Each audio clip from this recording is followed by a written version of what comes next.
Magandang umaga po.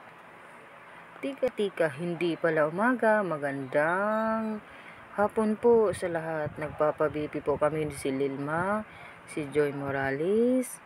Naku, nagpapabipi kaming lahat. Baka wala na kaming mga dugo sa kakapupo namin. Ayan. Ano kaya yung kalabasan ng kanyang BP, guys? At saka si Kevin, ayan, nagpapabipi.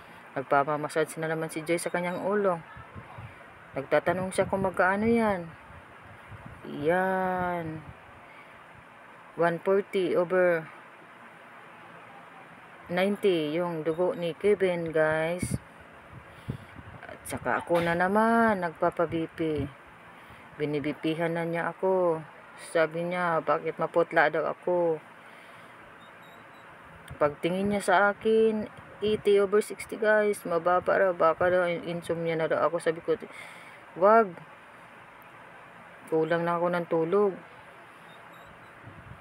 Sabi ng kasamahan niya, nagbaba-vitamins ka ganyan.